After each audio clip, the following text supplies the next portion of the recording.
Hi, everybody, and welcome to the RHAP B&B for the first 3 weeks of Big Brother 24, though it has honestly felt like 3 months. It has only been 3 weeks. My name is Mike Bloom. If the wrinkles are showing, it's due to the sleeplessness and ecstasy of what has happened specifically the past 7 days.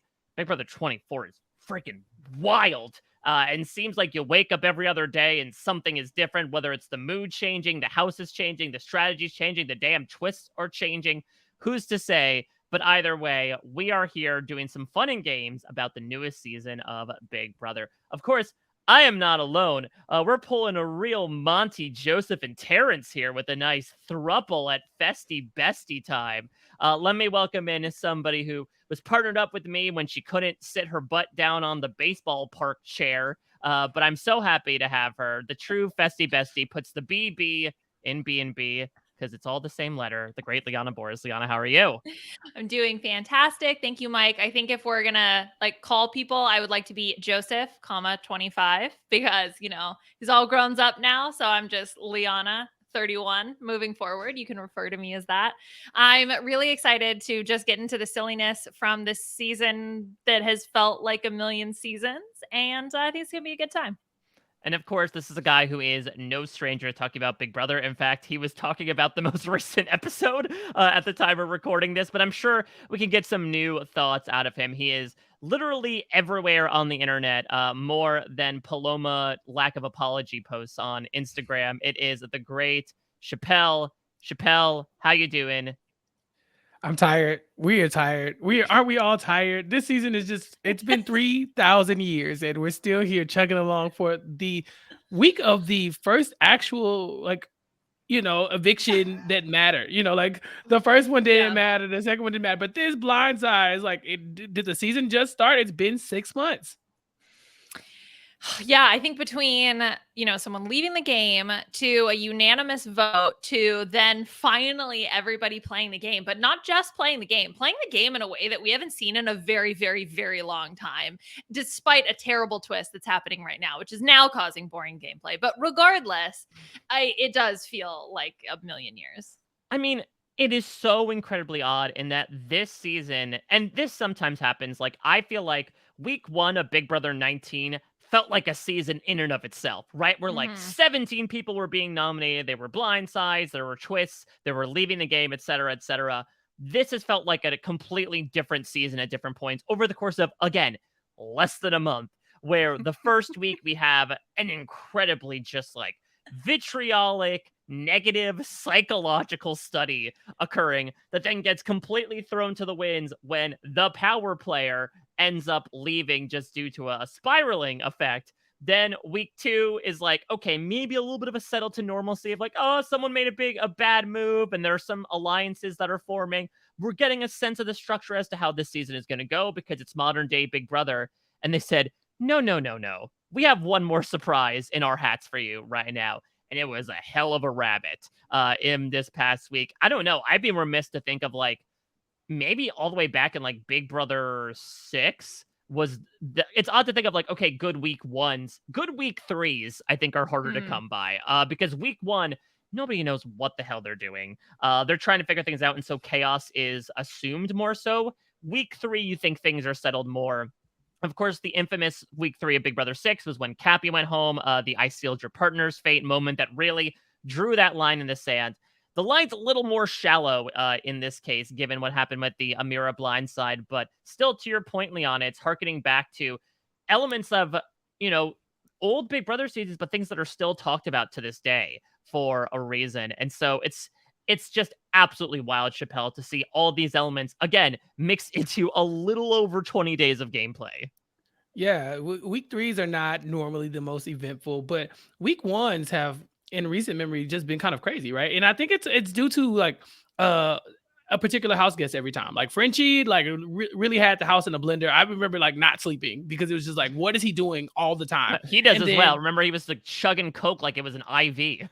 Yes, Coca-Cola this time. But not to say that, not to suggest anything else. But anyway, and then this time it was Paloma. But I remember when Audrey was being like wackadoo for like like it felt like 3 months, and she was only in the house for what, 2-3 weeks. It's like stuff like that. It just takes one person to really just send us all into a spiral. This time it was Paloma. And so we kind of normalized last week, and now I think the gameplay is officially started. But I appreciate this, this level of gameplay. I just think it's so weird that it's the same thing we root against every year. We root against the big male alliance with the two women that have flipped on the women alliance, and then they steamroll the house. And now I'm like, no, give me that. That's exactly what I want. I want all of you men and these two women to eliminate all these women systemically, just like boom, boom, boom, boom, boom, boom, boom.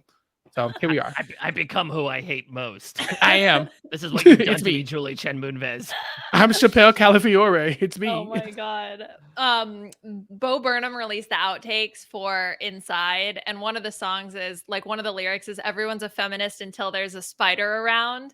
And like, that's how I feel right now. Like, everyone's a feminist until the Women's Alliance in Big Brother is harassing other players, right? Like, that's how I feel. I think the other thing to mention about why that like first week feels so crazy from the past 2 seasons is because we got feeds. Like, we actually got to see what was going on. Everyone was meeting each other, and we kind of got to see like that explosive behavior from that very first week. And I think that was also like part of the reason why this has been incredibly exciting. And finally, Mike, you forgot the 24 hours of the cast drop where we had cast members swapping in and out. Yeah. It was a wild Marvin? time. Remember? I do. Yeah. No, Chappell definitely remembers Marvin. Yes. For Yeah, the people who considering don't know, I got him out of the house. Spoiler, That is Chappell. Chappell pulling a Cat Dunn, being like, people should, hey, you might want to give a call to NBC, because I think the wires might have been a bit crossed. Someone's dipping in a couple of different ponds right now. I knew Mike and Sharon could not break the news because y'all is like y'all journalistic They're professional, integrity. yeah, Right, exactly. Of course, I'm exactly. nothing but Mhm. integrous, yeah. Right, but I am. I not. have the same And amount of so- integrity as Nicole does. We have the same definition. Okay. Yeah. That's horrible. But yes, I knew something. I had a bad vibe, y'all. It was I was getting sketched, very early before the season even started, in that little 24-hour period. Honestly, if I had more time, I probably could have got Paloma out of the house too. You would think that CBS could just ask a couple questions. I think a lot of this could be avoided. I really feel like just talking to Paloma, we could have figured out that this was a possibility, but who knew? Do you think you're in a simulation? Like, Yeah. like yes or no? no. They should add that to the quiz or test or whatever they take before they enter the house. It couldn't hurt. Yeah. Well, the thing that I also find incredibly interesting, and I do not mean this in any way to like disparage the actual, personalities of this season and the last one, but I do feel like 24 is almost like diametrically opposed to 23 to me, in that, in my opinion, my overall experience with 23 was like overall really likable people playing a game that strategically was a little on the boring side, especially like once we hit that jury phase and the cookout really locked things in. 24 is quite the opposite, where I would say the vast majority of these house guests are not necessarily either likable or like particularly peaking on the interest stan meter. But at the same time, it's producing these incredibly wacky strategies never before seen or not seen in a long time. Again, this idea of a counter alliance being formed week 3 just to combat everything that's happening in the house is so rarely seen in Big Brother. Like, I really want to crystallize this moment because it was so incredibly special. I know I tweeted about this, that this is essentially like the fall of the Road to 4 in Big Brother version, right? Where it was all the outsiders saying, okay, we can't let this happen. We have the power. Let's upset the status quo, which again is more akin to something like Survivor than Big Brother, which has things more variable into it. And so it's so interesting to see 2 years, 2 seasons be incredibly different. But again, your mileage may vary on what you take away from the show. You might find yourself enjoying each season for completely different reasons. Mm-hmm. I wouldn't even necessarily say the strategy is all that great in the house season either. I mean, apart from the leftovers, right? Coming together, I think they are in general pretty likable.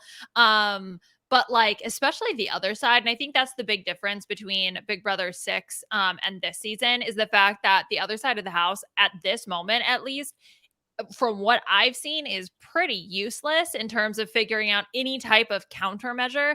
So, Mike, when you talk about a line drawn in the sand, the other group doesn't even realize that they're on the other side of that line. And or that they're even on sand. Yeah, right, exactly. They're like, this dirt is delicious. I don't know why it's delicious. Anyway, so moving on from that. So I think that what's going to happen, especially because of the twist, which we haven't talked about, but the festy best. Oh, we have to talk about the festivals. Okay. But first of all, the festy bestie twist, I think is going to really lock that into place, where I feel like it is going to be the leftovers just steamrolling. But then I think we are going to get something interesting, because that group at least seems to know that they can't go to the end as the final 7.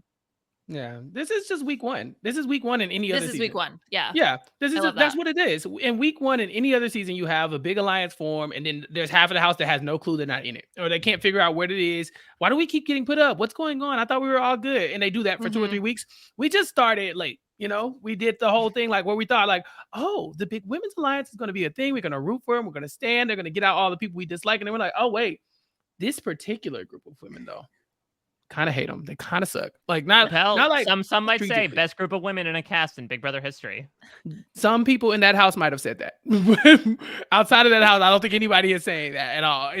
You're so mean and hateful. It's hard to root for you. I don't know. I feel like the people are watching Big Brother incorrectly. Like you were watching it and you're not tapped into what we look for in an alliance to root for. We don't look for the hateful people and the mean people who bully people. That's why people enjoyed season 23. As boring as a lot of the strategy got, they were never rude to each. I mean, there were moments, where people got out of line, but it was never really hateful. I mean, there's been some outright bullying for weeks, like microaggressions, racism. Like it's been like, and it's not like BB15 overt like racism. It is like, oh no, behind our back covert, like microaggressions, like low blows and stuff like that, to where it's almost not detectable. And so, yeah, this is not the most likable group of anything. I think that I really struggle with standing any of these alliances and people. I hate half the leftovers, to be quite honest. It's like I'm rooting for like 3 people and that's it. And so it's a hard one for me so far. But I think it will shift. These seasons normally do, especially with this group, because I don't think they like each other. And I think that's really what's going to tear them all apart. I think they're just together because it's convenient. And the moment they have any other option, they'll flip. It'll all turn. Well, I think also time either heals all wounds or like causes wounds to happen. And I do feel like the lengths of the season and the causation of events, to your point, Chappell, I mean, look at something like, Joseph in week 2, right? Us being like, oh, that's Pooch's lapdog. Like he doesn't know what he's doing to like, yes, we sting King Joseph 25. He is going to be the best strategic mastermind this house has ever seen. Or even looking again last season, Kyland was someone that like everyone I think was really in support of in weeks 1 and 2. Cut to the final 4 eviction, where we're all like, oh, what the hell is this dude on? Except for Scally. Except for Scally. Right. Cut to challenge CBS. Yeah. Just was like, but yeah, so it's always interesting to see, again, like given the circumstances, I think that applies very much to your point, Chappell, with like certainly guys like Monty, who were really not liked by the fan base, understandably so, for all the stuff that happened with Taylor and Paloma in week 1. Now it's sort of like, all right, any port in a storm, you're looking to help Taylor here. So I guess we're sort of rooting for Monty. All right, Liana, let's talk festivals for a second here, because this is goddamn ridiculous. Okay, so what have we had so far? Well, Renaissance Festival. Yep. We had Mermaid Festival. Mermaid Fest. Yes, of course. The classic Mermaid Fest with, I would argue, some of the best animation, except for that time when they got shrunk in, what was BB22. it? BB22. Where'd they go? Oh, no. Iconic. Okay, let's see. We had the what's the name of the movie festival? The Invitation Movie Festival. Yeah, exactly. Does that count? I don't know. I don't know. Because I think the challenge was just called The Invitation. Like it wasn't even like, okay. I think you're actually, Liana, giving it credit where it was not due, of like, oh, it's like a film festival. I don't think Julie even went that far. Oh, that's so smart. Film festival. Yes. Oh, yeah. Okay, no, because I think they're gonna save that for one of those future challenges, right? When they're like, you have to look at the 3 movie posters, and you have those people, and you're like, I want the one that has birds in it. Well, I'm not doing one that's under 2 stars. Yeah. That, like, look at the odd third grade Photoshop jobs. Mhm. Yeah, I love and the winner those. has to watch Dear Evan Hansen again. You know, like No, as the oh film god, I festival. forgot about Oh, Dear yeah. Evan Hansen. It's a Yeah, thing. they didn't get to watch any of the invitations, so that's like Not yet, at least. at least not Not yet. yet. Yes, at least not yet. Okay, we had Woodstock. What did it have a different name? It was Woodstock, I think.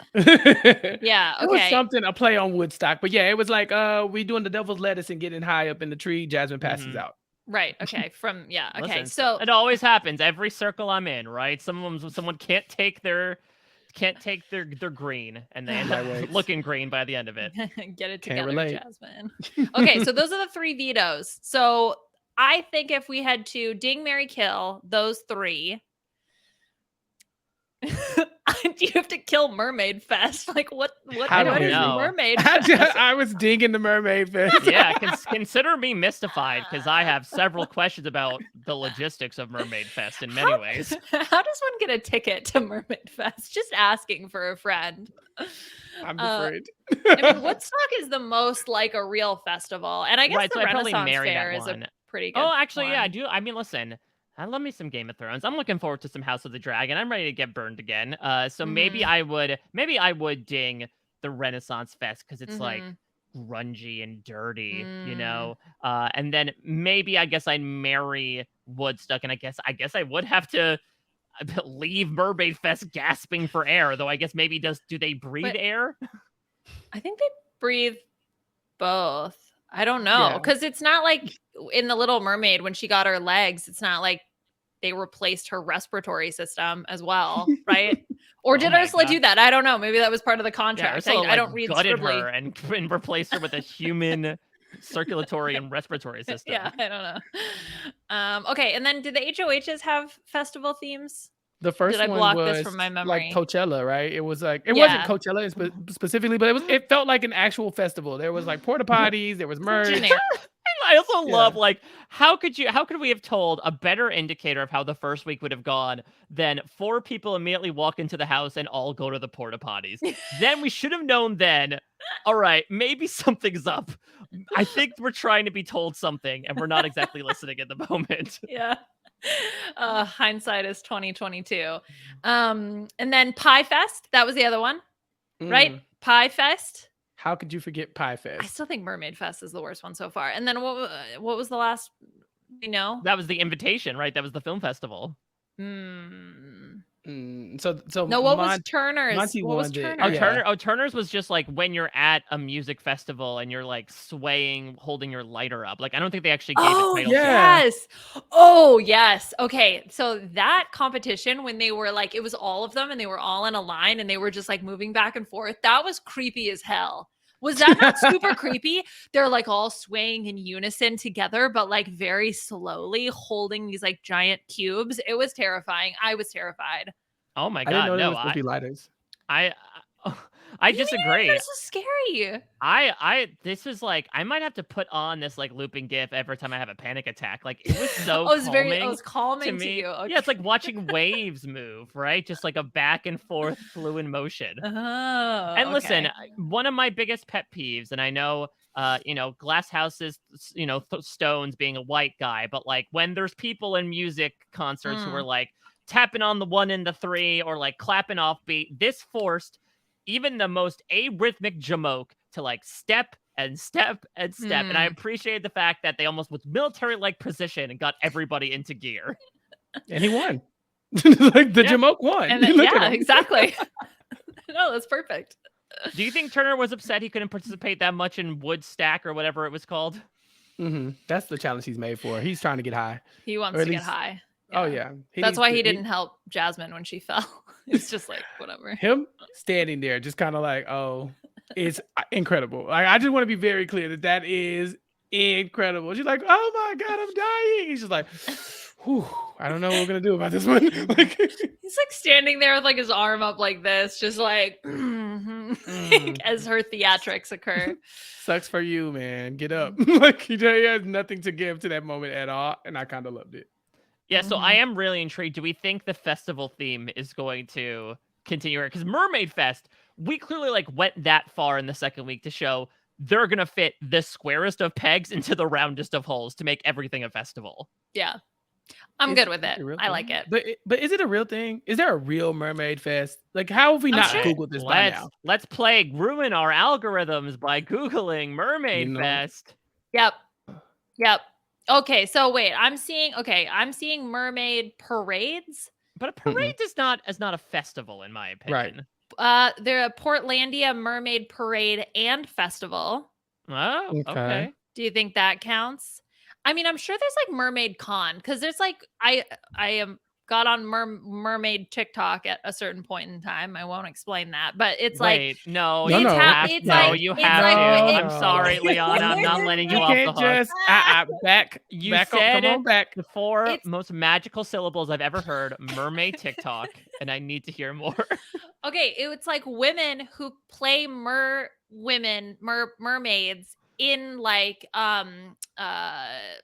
theme parks and at parties and for aquariums and that kind of stuff. They're like certified like deep divers. I don't know, there's like a term for it. The where you can hold your breath for 2 minutes or longer than that or something. And yeah, they have this whole, but they have to like lube themselves up to slip themselves into this like super tight, like their whole legs into this very super tight like latex bottom piece. It's a whole thing, and you have to get all your certifications and everything to be a mer person. Is this a kink? This is a kink. Well, the thing is, Liana did say parties, and so it's a I'm like really intrigued as it being like, hey, dude, I got you the thing you need. I got you a nice mermaid. Maybe I was thinking more like rich person pool parties where there's like living statues, and the girls sit on the rock and they're just like, yes, I'm a mer person. I don't know. I think I would still question those choices of someone's like, I understand you have money to throw around, but like, I don't know, buy someone a sandwich. Don't hire a mermaid for your party. That's indirectly buying the mer person a sandwich, I suppose. Just be like, all right, listen, I hired you, but I'm gonna like, don't even lube up and get into your tail. I'll just give you a sandwich, okay? Just telling somebody to lube up and get into their tail should be a crime, like, go ahead and lube up. I sent you all the link to the Mermaid Capital of Texas Fest. First of all, as a Texan, I'm offended that I never knew about this, but also it's in San Marcos, which is landlocked. So I don't know why. San Marcos is basically Austin, which is in the center of Texas. And it's a thing. First, I didn't know there was a mermaid capital of Texas. I didn't know any of this. And I've been to this place. I've been to San Marcos. I have no clue why this is a thing, but it looks like they're taking it very seriously. Interesting. I mean, what it looks like essentially, it's like a more aquatic SantaCon. This, at least the photos I'm seeing, are a little less inebriated and sloppy overall. But yeah, it's basically an excuse for like everyone to dress up like mermaids and just get into a heap of fun. Even though, again, the majority of them is like fake tails, right? It's like swishing fabric in front of their legs to simulate a tail, rather than what these poor TikTokers are undergoing. Yeah, where they actually like swim in the water. Interesting. Yeah. All right, so have to I twist guess my arm. I'll be there. I don't know. Yeah, Maybe we have a Texan on the Big Brother staff, right? That was like, oh, I heard about this thing called Mermaid Fest. Oh dear God, no. But I will be going to check it out. I'm going to see if the boss man will send me there for research. Like we did for the BB boxing. I was gonna say, like, that BB boxing, much like the tail of these TikTok mermaids, is a slippery slope. Where you're just like, all right, you can pay me now to go to these random events for entertainment purposes. Like, it's cheap. All right. Well, it's in September, so you have till September 24th to convince him to let you go. Oh, Okay. That's a few days after Big Brother 24 ends. There you go. Maybe that's where they'll go instead of Vegas. We can convince them, like, hey, Julie, can you get them to go to Mermaid Fest in Texas instead of Las Vegas after the season ends? I'm sure these people would love to go hang out with each other right after everything ends, specifically dressed up as mermaids. They're all gonna be friends. Yeah. I wonder who I can get to lube me up though. Like Jacob Jones. Oh. As soon as you said that, Chappell, ding dong, just open the door. Jacob Jones has now walked in. Like, it's his bat signal. I think you just have to say lube and he'll be there. It's like you say his name 3 times, you say lube 3 times. He just shows up. Luby Jacob. Lube me up, lube me up, lube me up.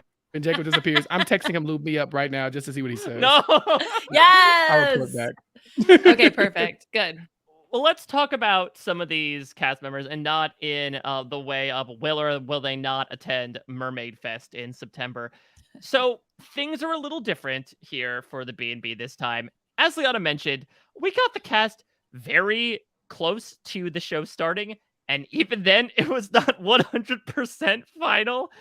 So we both avoided doing the preseason predictions. There was a lot going on between the 5th and 6th of July. And so forgive us if we did not have the foresight to be able to do that.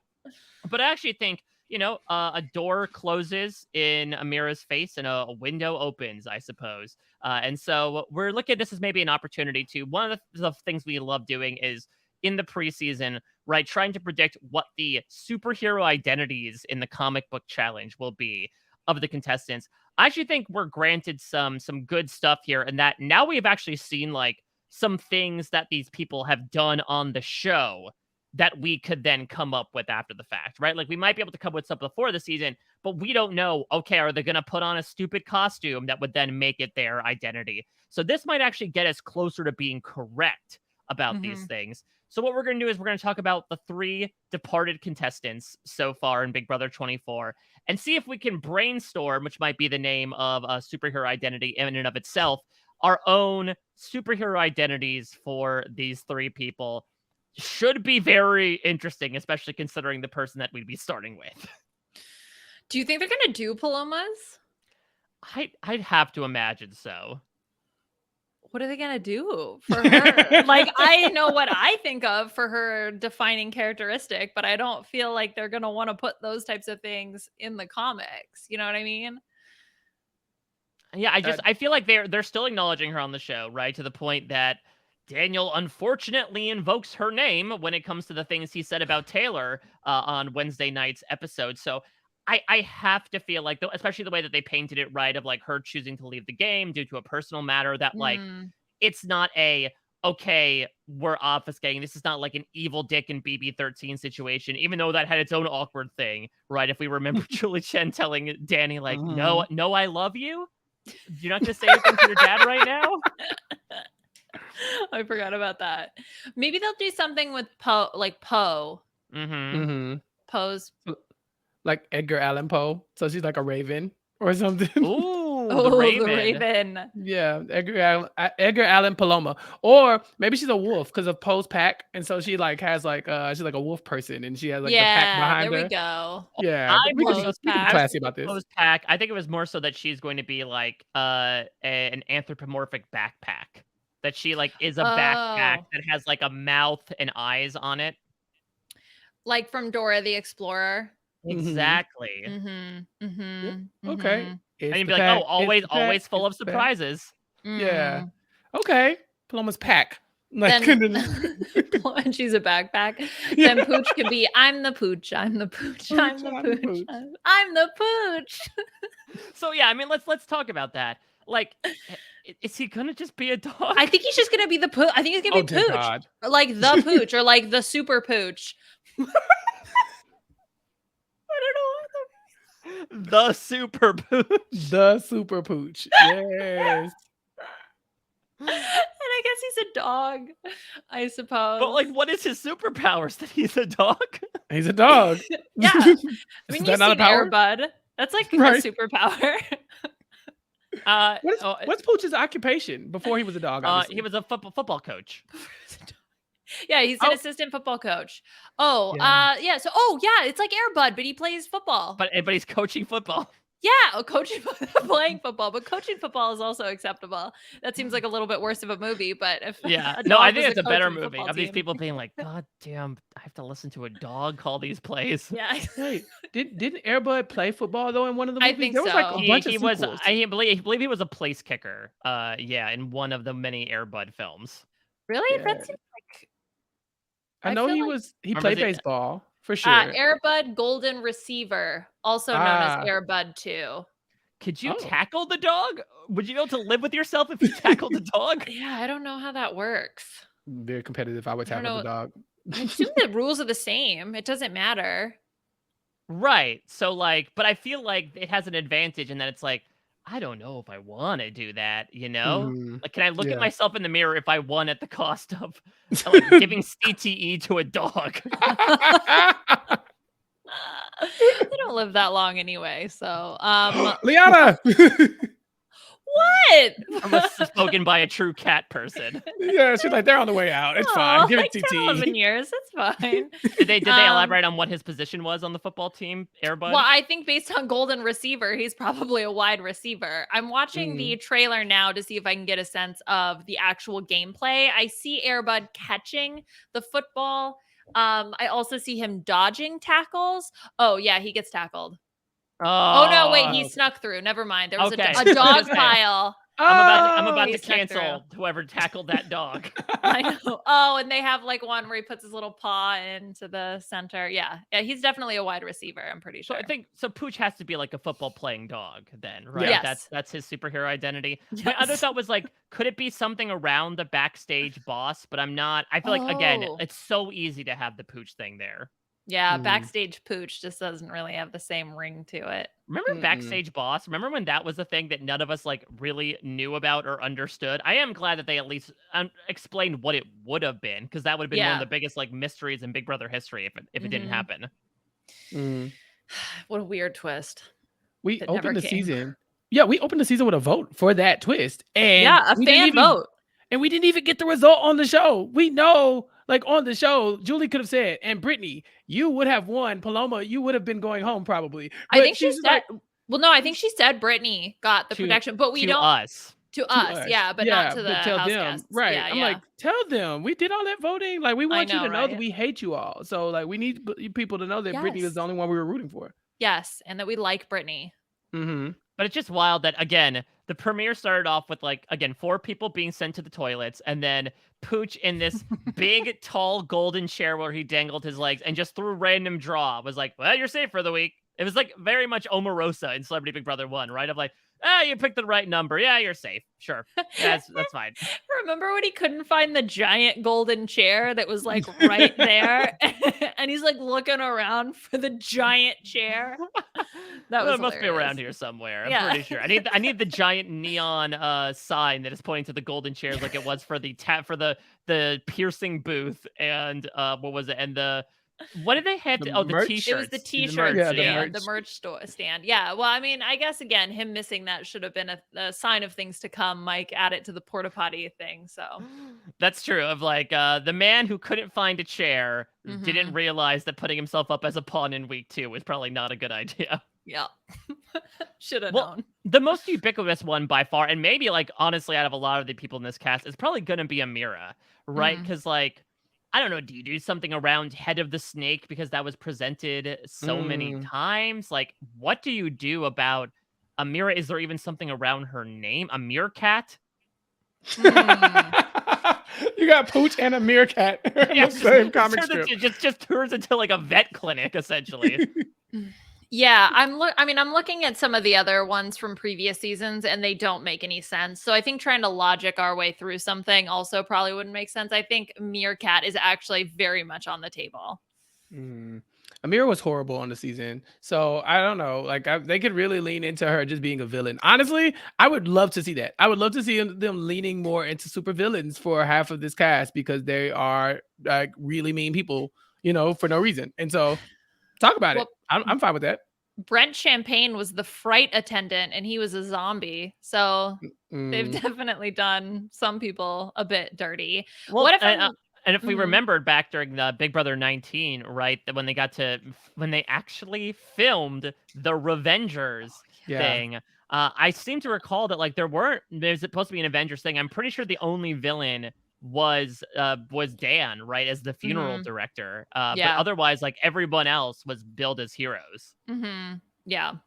Okay, what about Amira ha ha ha. And then she's like a clown because she's laughing. Ha ha ha. Amira ha ha ha. Amira ha ha. Yeah, come here ha ha ha. Ooh, no, not that.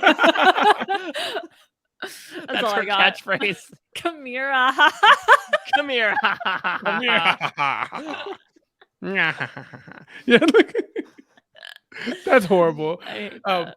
her occupation is like diversity and inclusion director or something like that. So yeah, maybe No. maybe her superhero is fired.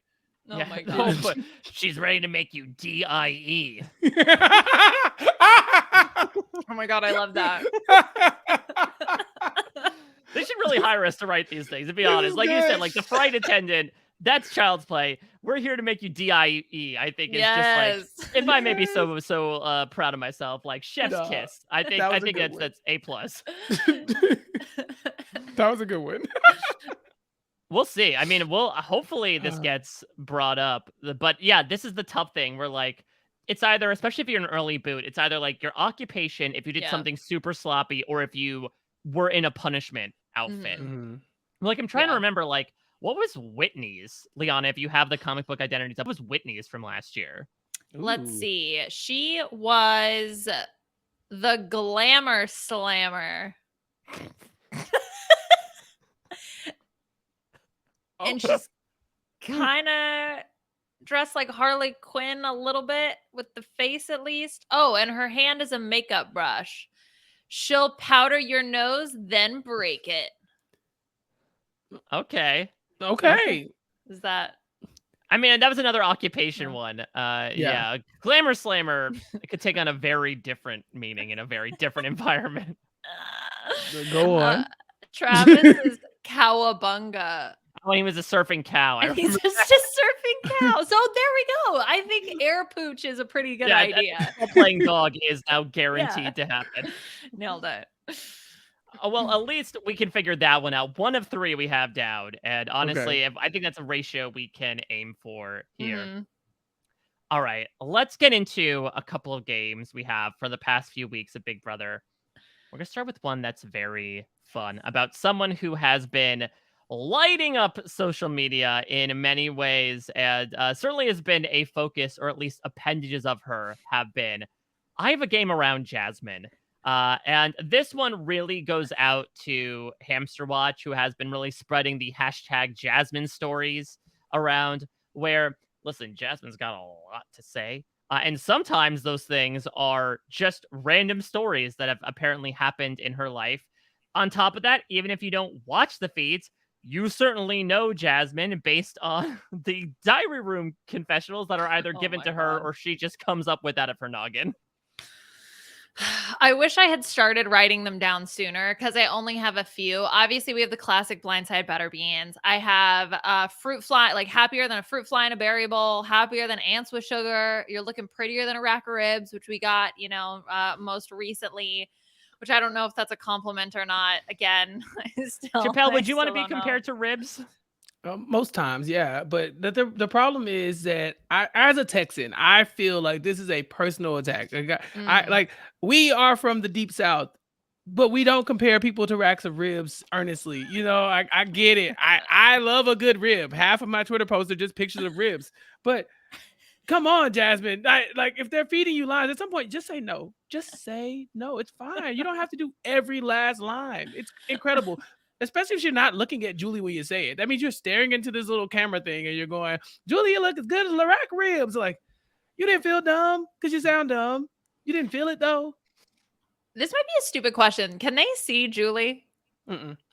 No, I don't think they can in the that's diary room. Okay. cannot. Okay. Yeah. Well, someone so asked the are question. they lying when they say that she could be wearing a trash bag and they'd Yeah, be that's like, "Oh, Julie, you look ravishing tonight."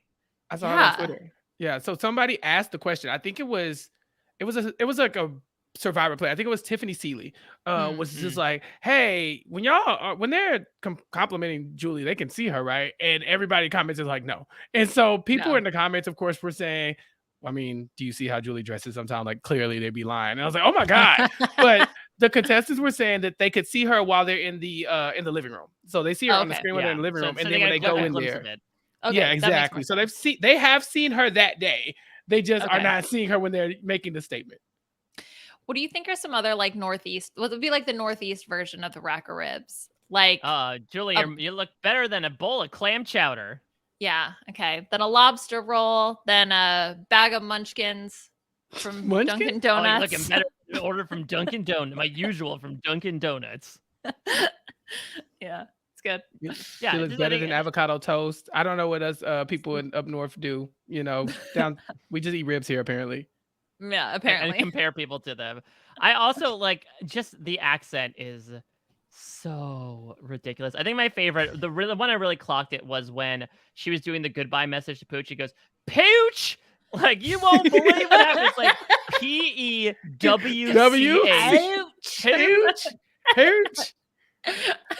Like I don't think anyone on Earth says Pooch like that. She didn't say pooch like that in the house. No. Listen, I'm from Texas. I was born here. I've never left. I've always lived here. I don't talk like that. I could try. I wonder if I could pull it off. I'm gonna do that. So for like the next game, I'm doing my deep South Texas drawl in honor of Jasmine because this doesn't Super make any strong. sense to me. Well, Okay. I'm glad you're really going to have to channel this because what I have done is I have constructed a couple of like jazz monologues, I'll call them. They're essentially stories combined with these Southern aphorisms into them, but I have made them Mad Libs. And so we're going to go back and forth, the usual stead, give you something to fill in, and hopefully you'll be able to create a Jasmine story that is even more eventful than the ones that she has been telling on the feeds, which Liana, you talked to me about before. You actually have not clocked the ones that have been mentioned so far.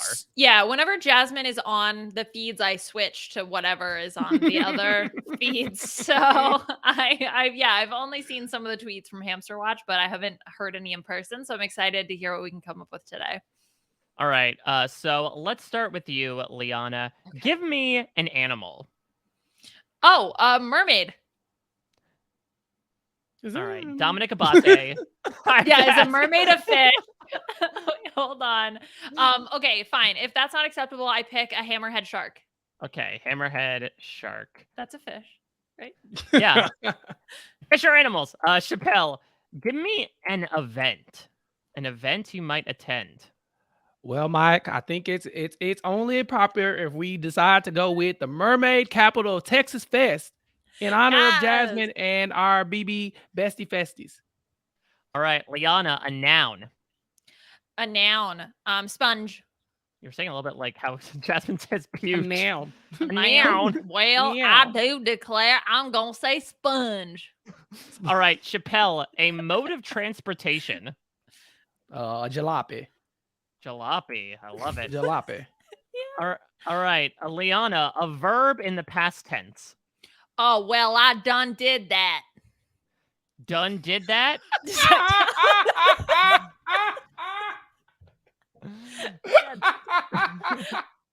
All right, I'm going to use done did. Okay. I'll conjugate from there. Okay. Oh, boy. All right, well, this is going to be bad. And I'm saying that now. Chappell, another noun. Gristle. Gristle. Liana, an adjective. Swampy. Swampy. Okay. Chappell, another adjective. Stanky. Swampy Stanky.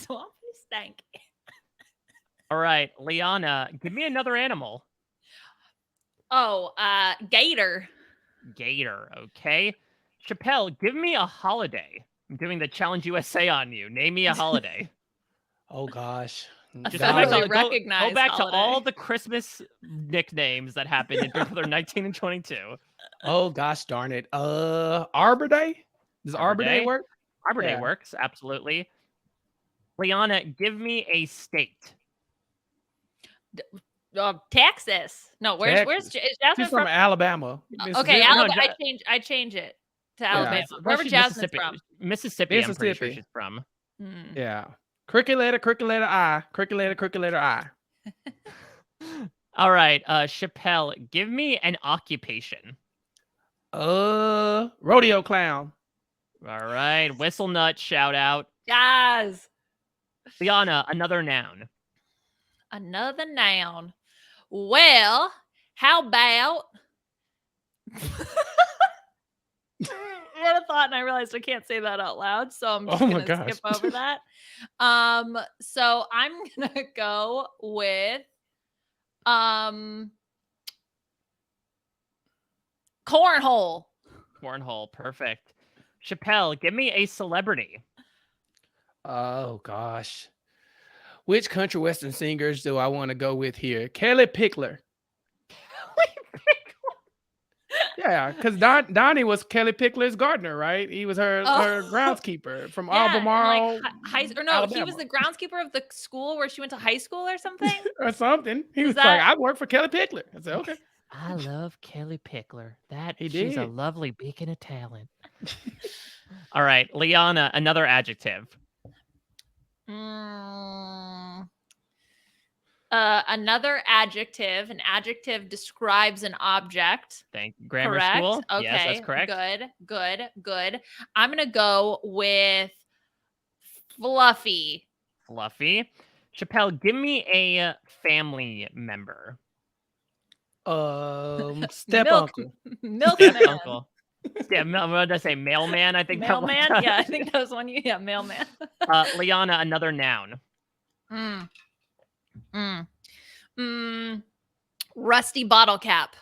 Rusty bottle cap. Chappell, a body part.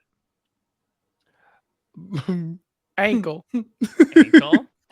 Liana, an adverb.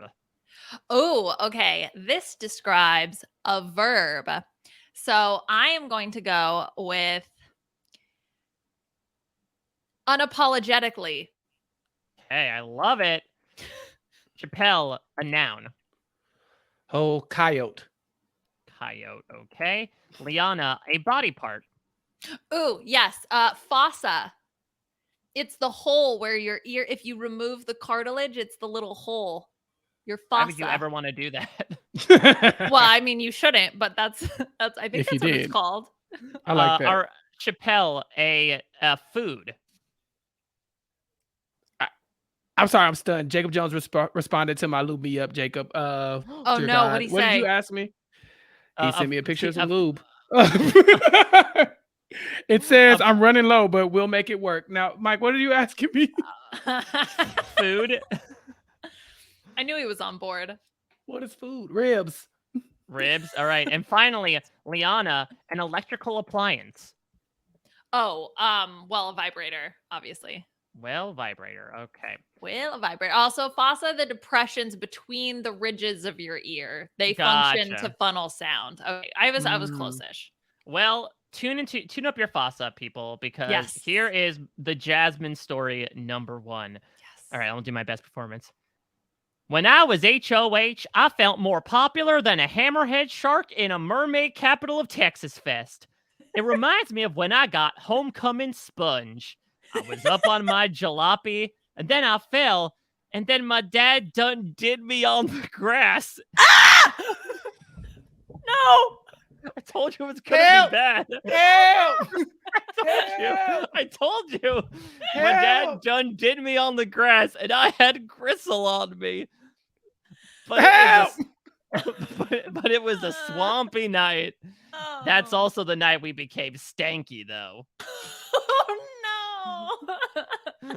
My kin are good to me, though. One time, I was gonna get a gator, but god dang it, then I found out I couldn't because it was Arbor Day weekend. Oh, of And course. And the gator place was all the way in Gold Dar, Mississippi. Now listen, I did come clean to some of my allies.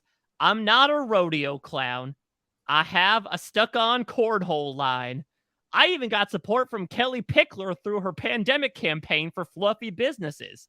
They were more shocked than my step-uncle on an electric rusty bottle cap. Speaking of electric, I don't shave this part of my ankle because it's blonde. I'm unapologetically blonde. I color my hair black. If you saw my baby coyotes, blonde hair, blue fossa. My hair was more yellow than ribs frying on a vibrator in the heat. And there we go. I don't think that would cook your ribs very well. A different type of ribs, I suppose. Oh, for I don't know. Oh no! Well, that was a mess from the beginning. So yeah, well, I think actually had a Dad tub did that. where my dad done did me in the grass and I'm covered in gristle. Covered in gristle. My dad done did me in the grass. I'm covered in gristle. That is my new Twitter bio coming soon. And that is, of course, to sort of roll back to the source Oh, material man. from this. So the first is Jasmine's infamous homecoming story, where she was apparently on the float during the homecoming parade and got drugged through the grass and the mud. And that coincidentally was also the night that her family became homeless. The second story was that she was going to get a puppy, but she couldn't because it was Memorial Day weekend. And they discovered that the place where they were going to get the puppy was in Utah. And then, of course, her talking about her business, right? Her stuck on nail business that Beyonce apparently gave a grant to through some pandemic stuff. And then this, of course, the infamous thing, right? I think this is one of the first Jasmine stories that were clocked. This idea of I'm actually blonde. I was blonde haired and blue eyed. My leg hair is blonde. That's why I don't shave it. Yeah, okay, sure, Jasmine. I appreciate the Twitter stance for going and verifying all of this stuff is incorrect, basically. Like I've been seeing people finding YouTube video because I guess her family does YouTube content sometimes, and she's kind of like an influencer in her own right. So they've been going and Googling and finding basically anything to discredit her, and there's been so much. So thank you, Jasmine, for the entertainment. But who would have thought we would get like Raven Walton 2.0 here? Like this is incredible. Yeah, definitely not. Again, on my bingo card for BB24, not something I expected. The bingo card got thrown out the window. Like, I think in many ways, we did not expect things to happen the way that they have the past 3 weeks, for good and for bad. No. All right, I've got one more story here. So we're going back to the Mad Libs. Chappell, let's start with you. Give me a verb. Fail. Fail. Okay. Liana, give me a noun. A noun. Nail polish remover. Nail polish remover, something that Jasmine, of course, utilizes a lot in her line of work. Chappell, another noun. Cup. Cup. But like for your groin, not the, Oh, okay. So oh, good. Okay. Protector. Groin cup. Ball cup. Ball cup. Ball cup. Perfect. Ball cup. That's the professional. Pooch can tell us whether or not that's a professional term for it. Liana, a family member. Ooh, a family member. Okay. Your third cousin, step third cousin once removed. Step third cousin once removed. Chappell, another noun. Oh, dang, I already used ball cup. What else could there be? That's all I've got. Right. Oh my God. Yeah, that's it. We talked about nail polish remover. Yeah, let's look at toe jam. Toe jam. Liana, give me an acronym. Oh, an acronym. DIE. There you go. Chappell, and let's do another noun. Actually, we'll go. Sorry, just a bit more specific. Give me an object. Ooh, an object. The HOH key. HOH key. Liana, a mode of transportation. Okay. The Flintstones car where you use your feet. Also known as that Fisher-Price car that everybody had when they were a kid in the 90s. Yes. Little red one, yeah. Bring those back. Chappell, give me a body part. Not the fossa again. Gooch. The gooch. It's right there. Look, could you call it gooch. the taint this time? I kind of prefer taint. I'll gladly call it the taint. Listen, you never have to ask me twice and I'll call something a taint. Liana, give me a food. A burger. Okay. Chappell, give me an adjective. Oh no, I just read what the context is gonna be. Yes. Oh no. Oh no. Oh no. Okay, Chappell, give me an adjective before we get there. Boo? Blue. Blue. Okay. Is that an adjective? Yeah, something can be that blue. is. Liana, give me another noun. Vaseline. Ooh. Vaseline. Running low. We shall see. Chappell, another verb. How dare you?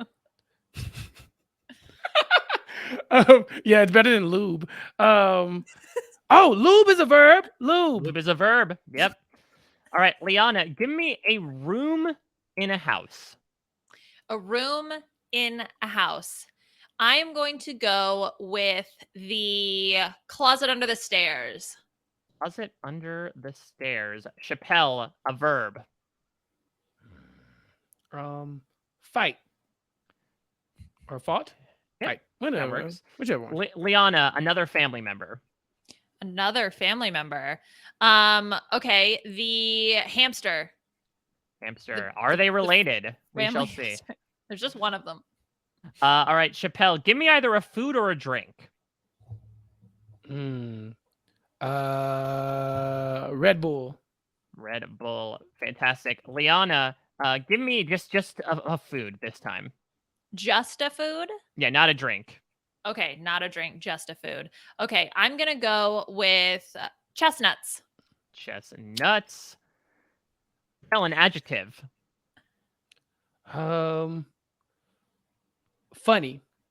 Funny. Liana, a noun. A noun. A diving board. Diving board. Chappell, a noun. Lube. Lube. Okay. Seeing a trend here. Liana, another food. Edible lube. Okay. Well, no, edible underwear. You know, the like for Yes. roll up. Edible underwear. Okay. Is there edible lube? Maybe. I mean, I feel like it shouldn't. I feel like it kind of has go, to be. but like it shouldn't go in there. Okay. Let's Chappell. Give me a word associated with Big Brother. insanity. Okay, and then Liana, give me a food. Okay. A blue cherry slushy. Oh. Okay. All right. So Jasmine's not done yet. Yes, it may have been a tale of festival incest and not getting a gator on Arbor Day, but she has more stories to tell. They say you can only trust your family in life, but that's tough for me. You see, I fell at birth. I was tagged wrong and went off to another nail polish remover before leaving the ball cup. My step-third cousin, once removed, noticed they had the wrong toe jam, and they got all dye tested before switching back and going home. They were as confused as an HOH key driving a Flintstones car. Not That's bad. pretty confusing. I just cracked my taint a little bit on a burger. It's the one in the very back, but it's like a blue piece of the taint, but it's cracked. I also swallowed Vaseline in pre-show sequester, but I lubed it out. Oh, yeah, that's good. But don't worry, my bill of health is cleaner than a closet under the stairs after a day of fighting. I learned from the best. My hamster has a shot of Red Bull every day, and he's never been sick since I've known him. Speaking of vittles, I'm getting real hungry. Taylor made me some chestnuts this morning, and it was absolutely funny. And you know, I actually gain diving board when I don't eat. In fact, I was looking over at Julie Chen Moonves during the lube the other day, and I said she looked like a full rack of edible underwear. But don't worry, the way this game is going, I'm about to dig into a big plate of insanity blue cherry slushy. Yes. Yes. Yes. Sounds The like a blue part of very- the taint. It's my favorite part. It's torn. And it's the easiest crackable on a burger. Oh my gosh. Wow. That sounds painful. But she had So- the Vaseline to lube it up, so it's all good. Yeah, lubed it out. at least it's slippery. So yeah, to go back to what the origin points were. So the first story is about how she alleges she was apparently switched at birth. That her parents had left the hospital with another child, and then they had to come back and do a DNA test and actually find out that the child was swapped. Then she talked about what we thought was a taint, was her tooth. She had said that she just cracked a piece of her tooth. I think it was eating a fry, I believe. This was one of the... I feel like, Liana, maybe you were on an update when this event was covered. She also said that she swallowed a bit of her tooth in pre-show sequester, but then she pooped it out. Oh. What? Yeah, she legitimately did say that. I mean, I believe that. Not, I mean, I don't know. Maybe she did. I don't know how you chip a tooth on a French fry. They're quite soft, right? Maybe she got impatient and like didn't want to unfreeze them, right? Didn't want to thaw out the oritas. Yes. Well, Oh. she did. Yeah. I Just did too much. hear her say the one about when she doesn't eat, she gains weight. And Kyle like looks to the camera and he's like, "What?" Yeah. So the other one right before that though is instead of hamster having a shot of Red Bull every day, her father-in-law has a shot of Jägermeister every day and has never been sick since she has known him. Just one shot? It's his Folgers, you know? Yeah. Well, that's what they say. The best part of waking up is the Jaeger in your cup. So I'm pretty sure that's the jingle. I did make a reference to, Taylor making her the meal, right, and her Mhm. not being particularly happy about it when she was up in the HOH room. I made reference, as you mentioned before, Liana. I actually gain weight when I don't eat. And then the full rack of ribs. And of course, at the end of there, sort of like a mishmash of, the Mhm. blindside butter beans on top of that. But I think honestly we fit right in. I think Turing test style, we could replace this with any other Jasmine story and people would just blink and not pay it any heed. Yeah, I mean, it's no inverted spine, but the eating the chip tooth and pooping it out is pretty close. Like that, that's like the closest one that I can find. She is definitely a person.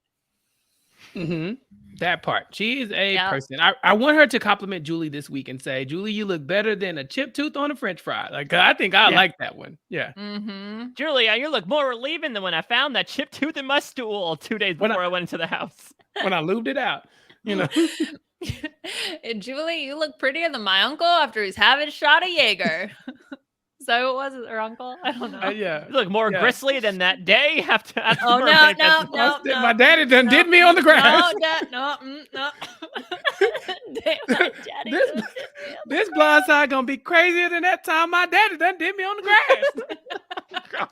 I mean, that is sort of like, with no offense to other people, like, that is kind of what she's playing into with those stereotypes, right? Like, yeehaw, I can't believe this is happening. Liana and I can laugh about incest this. went along with that. Yeah, Liana's from Louisiana, from New Orleans. I'm from Texas. We can do this. We know these people, and Jasmine is making fun of them, so we're making fun of her. Oh man. Okay. Whew. All right. My mouth from laughing so much. I swear, from laughing. All right. Well, we have one more game to play today. We're actually going to take a little bit of a departure from the BB24 house. Now, keep in mind, there was a time where the season was just complete garbage and I was hoping that it would be canceled. So we, we're thinking, what other things could we cover on the B&B if BB24 was just completely down the garbage disposal drain? And we had a fantastic listener, Drew, reach out to us with an idea. He has been watching and I will quote him here, attempting to speed watch the entire filmography of Mr. Cody Calafiore himself. Now, most of these movies were directed by Candace Cook, who goes by her stage name Candy Kane. I believe it's a C-A-I-N, right? Yes, C-A-N-D-C-A-I-N, Candy Kane. And so Drew has put together some questions for y'all about these movies. Thank you so much for actually watching. I did not watch them. Okay. So I'm not going to take that for the team. And so Drew provided some context as well for some of the answers to explain some of these questions. So there are 4 movies that we're going to talk about today. Ivy and Mistletoe, Magic in Mount Holly, Joy and Hope, and The Maltese Holiday. Okay. Wait, so are these all Christmas movies? Yes. Yes. He doesn't exclusively do Christmas films, though, right? Like, No. I saw another one of his flyers for one of the, I guess, posters for one of the movies that he did on my timeline. I don't think it was Christmas themed. No, because I'm pretty sure we did a version of this, I remember, back in BB22 when we went through his IMDb page. And I know he was part of like a web series where he played a veteran who had died and like appeared in ghost form to his daughter, if I recall correctly. Yep, that's exactly what it was. So he's done that. He has the one also where he's like partying. He's like a college kid Oh, partying or yeah, something. Ooh. That's all That I that remember. that then became like an Amazon Prime series for a hot second. Yeah, I Oh don't. yeah, that's what happened last night because it has Punk from I Love New York, I believe. Oh, yes. And Mhm. and starring Amber Rose and Yes. Cody California and Shelley Regner. Yes, exactly. So we're not going to talk about any of those today. We're going to be talking about the Candy Cane cinematic universe. In fact, The Drew has come up with a CCCU. name. Oh, no. It's the Cody Calafiore Candy Cane cinematic universe, the CCCCCU, if you will. Putting it on t-shirts, baby. We're going to be at Comic-Con next year. Just you wait. Or Hallmark Con, I suppose, because these are all Cool. Christmas movies. Yeah, I'm excited for what Phase 5 is going to be. Yes, exactly. Just Dear wait for the God. announcement. Mike, we're going to start the first question for you. So these are multiple choice. Don't worry, Okay. you don't have to guess. So here is your first question. In Ivy and Mistletoe, Cody plays Max, a charismatic jerk who gets annoyed when forced to spend extended time with Ivy, a beautiful woman stranded in an unfamiliar town after crashing her car in a snowstorm. Why does Ivy's car crash? A. She can't see and blindly follows her GPS into a guardrail. B. She swerves to avoid a reindeer silhouette in the middle of the road. Ooh. Wait, B. C. She is looking for her phone, which she had left on top of her car. Or D. The car malfunctions and crashes itself. Oh, okay. So B and D are interesting because that seems to hint to me some sort of sense of mysticism, right? That this is Christmas magic that brought you to this town, like act of God had you in Cody, California's arms. I would say C makes sense to me because this also seems like a good like plot hole to fill in, right? Of like, well, she can't call anybody because she doesn't have a phone. But I guess Mhm. other people would have phones, so like, why would that not matter? I'm gonna go with A because I think that makes the most sense from a snowstorm perspective. Okay. The answer is C. Ah, So you were close. And apparently during a pit stop on her drive from Charleston to Boston, she has a phone call with her twin brother who looks nothing like her. She leaves the phone on top of her car and drives off, which later leads to the crash. And so the whole thing with this movie is she gets stuck in Bethlehem, Pennsylvania. Where she's found by Cody Calafiore's character, Max, who offers to drop her off at the local inn in his tow truck. no, But there's no, no open rooms at the Oh inn dear No. on God. Christmas. dear Lord, is she pregnant? Unclear. But luckily, the mayor of Bethlehem just so happens to be at the inn and invites Ivy to stay at her home for the holidays. Of course, the mayor is Max's mother. And so the classic enemies to lovers plot ensues. But enemies, what did he do? Like, He just doesn't like her. Screw He's a you! I can't believe charismatic you jerk. crashed your car, bitch. Pregnant Leave your virgin. phone. Get in the car. Yeah, pregnant virgin. And apparently the plot culminates in Max and Ivy kissing not once, not twice, but not thrice, but 4 times under the mistletoe throughout the course of the film.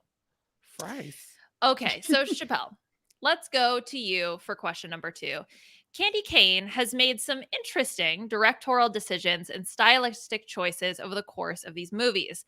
For Okay. example, Magic in Mount Holly changes aspect ratios twice in a single scene. However, in Ivy and Mistletoe, the movie we were just talking about, it might have the most mistakes and oversights of any Candy Cane Cody Calafiore project, Cody California project. Which of the following mistakes is not made in the final cut of Ivy and Mistletoe? Okay. A, audio that is muted and cuts in and out. B, an extra smudge or an extra that waves at the camera. C, smudges on the camera lens. D, a boom mic that falls into the shot. False. Yes. And you said not. So that means Yeah, most of them 3 of these are. happened. Yes, 3 of Dear these did God. happen. A world where a movie is produced and half the audio just goes out just is so weird to me and nobody notices. Yeah, I know. I just I refuse to believe that made it. I cannot believe you watched the movie and no one said, "Did you hear that?" I didn't hear that. No one heard that. Nobody went back. It was like, we don't need to review this. I think we're fine. Like, did anybody use their audacity to cover the audio? Like, how did you miss this? So for me, I have to go with A, even though I'm probably wrong. But I want to give them more credit than they did not notice that the audio was missing.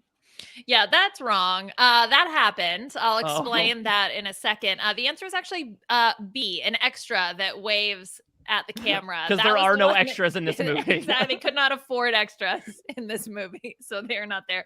So the smudges actually made Drew wipe their laptop screen because thought there was dirt on the screen.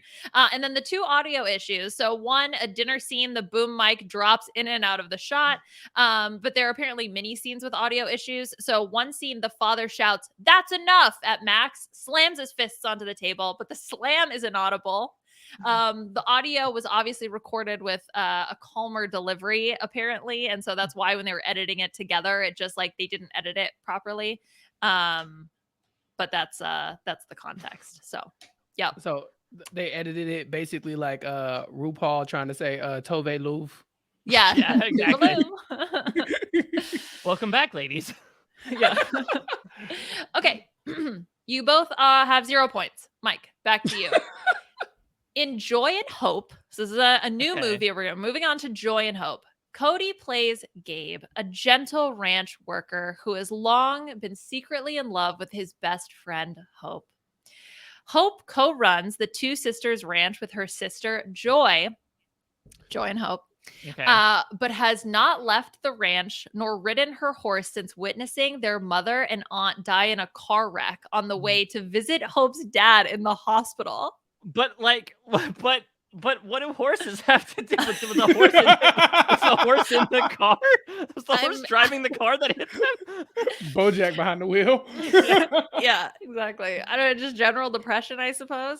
So the question is, why was the dad in the hospital?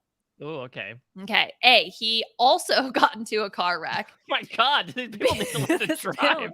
A lot of car crashes. B, he threw out his back shoveling hay. C, he was kicked by their horse, Westy. Or D, he fell through the roof of their barn. I mean, how is he still alive with D? I feel like that, though I guess he maybe landed on the hay that he was shoveling. Okay, I'm going to say he got kicked by the horse. That to me has more of a mental link to why you have this consternation against horses than just, they got in a car accident, I shall not ride again. Well, that would make sense if you're thinking logically. So that's wrong. No, he did fall through the roof of the barn, which I knew it.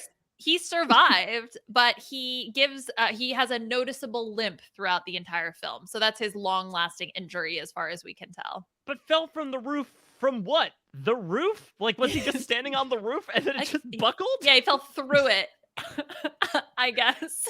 I knew it. I knew this was the one. I felt like he was putting like Christmas decorations up or something and then like fell, but that's all I could get. So I also love that. So Joy and Hope are two characters' names. Mistletoe and Ivy, like there's just one named Ivy. Like we're not that brazen to name someone Mistletoe. We won't go that far. Yeah, sure. Okay, Chappell, we're back to you. Still talking about Joy and Hope. So in Joy and Hope, there is a surprise cameo appearance from Polly Calafiore. Oh, dear Lord Almighty.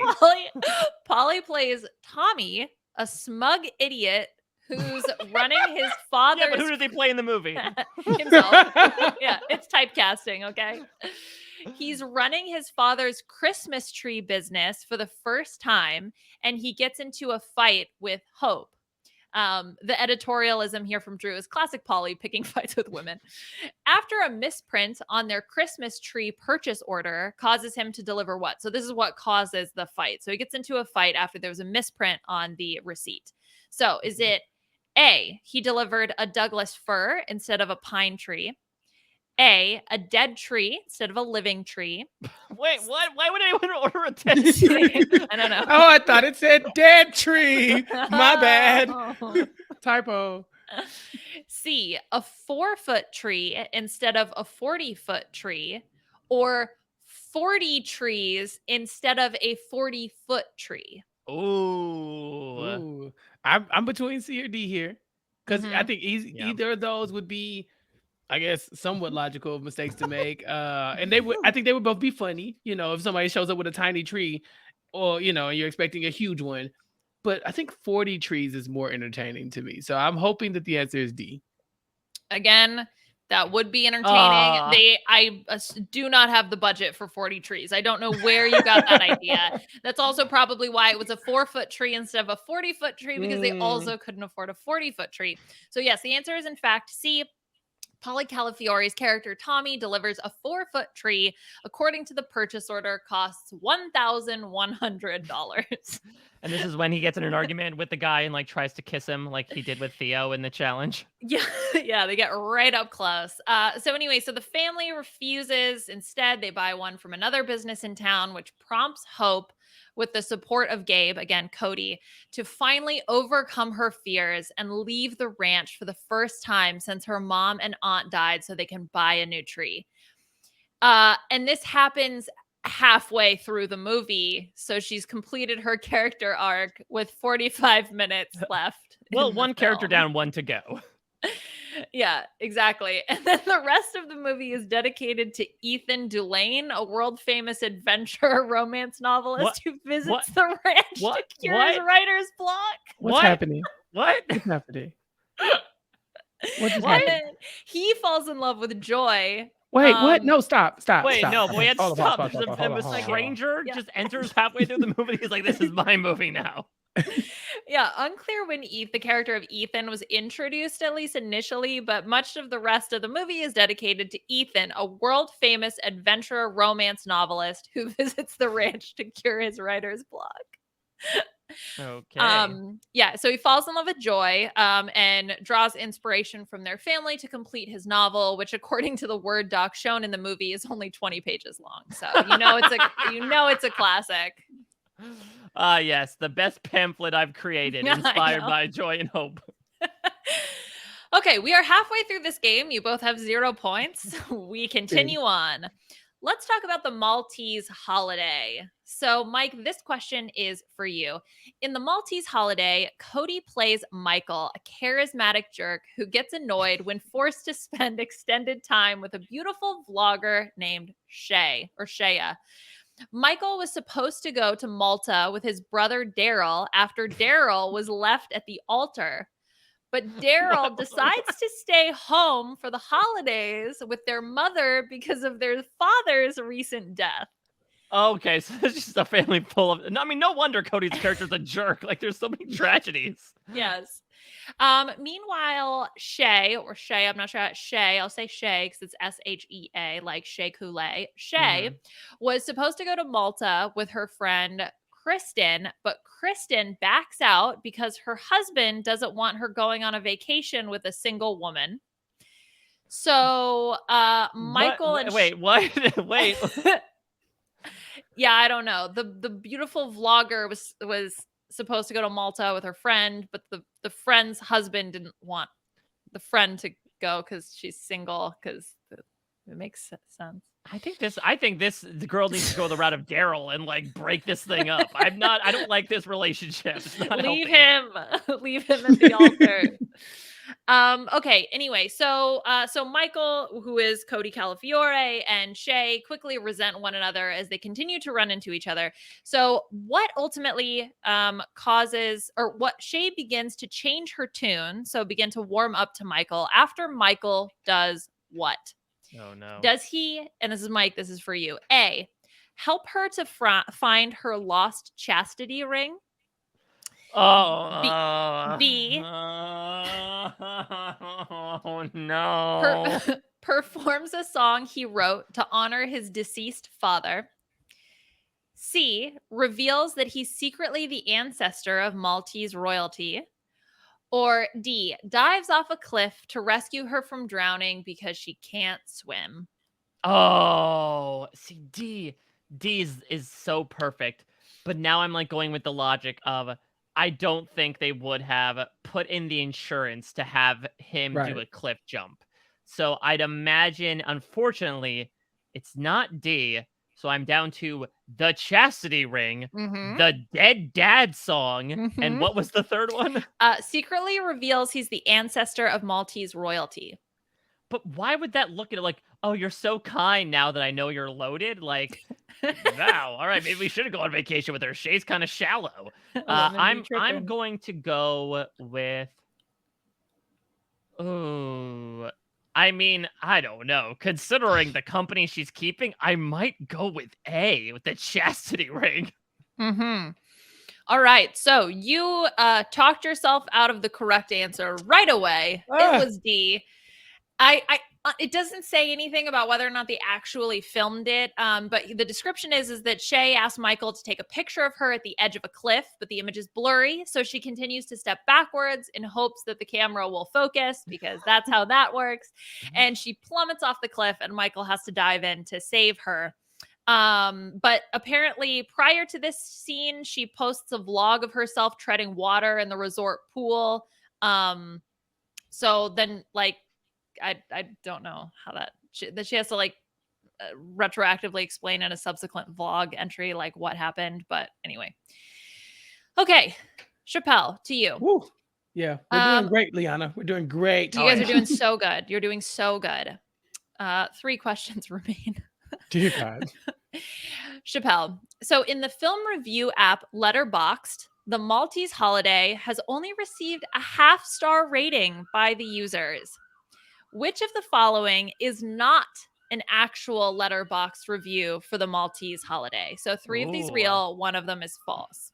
Gotcha. A, I thought this was the Maltese Falcon, my B. B, not enough Malta. Pretty sure they didn't even film it there. Why did I waste my time watching this? SMH. Pretty sure? Pretty sure? I'm pretty sure. I'm like pretty sure. C, Rowan told me I had to log this if we watched it and not to be a public coward. Hit play as a joke, but we watched it all because it was super interesting to see this low budget of a film and how they made it. So here, it's logged. Hey, it kept me intrigued, and I probably couldn't have made a better film. Oh my God. Or D, I used to have potential in this world. People believed me. I've let those people down. I've let myself down. Whoa. Oh gosh, this is horrible. Because I want C to be like I want it to be a real review for sure. Like I want C to be real. But we're trying to determine which one is not real, right? Because the rest, Yes. I'm assuming 3 of them are. 3 of them are real. Yes. Which of the following is not a Letterboxd review? I really like the one where there's just like, hey, look, my wife told me if I was gonna press play, I gotta do the review, so we're doing it. Like I like that one. And I kind of like the last one a little bit. The third, C kind of feels like it was written by Danny McCrae. Like my wife Kiki told me if we press play on this movie, I gotta do it, so I'm going to do it. Yeah, Kiki. Exactly. Okay, I'll go with A. Okay, so our first point is on the board. Yes! Chappell, congratulations. Yes. Yes. Congratulations. Yes. The rest, my personal favorite is not enough Malta. Pretty sure they didn't even film it there. Why did I waste my time watching this? Shaking my head. Okay. But I love that as an afterthought of like, wait a minute. Yeah. They didn't even film in Malta, probably.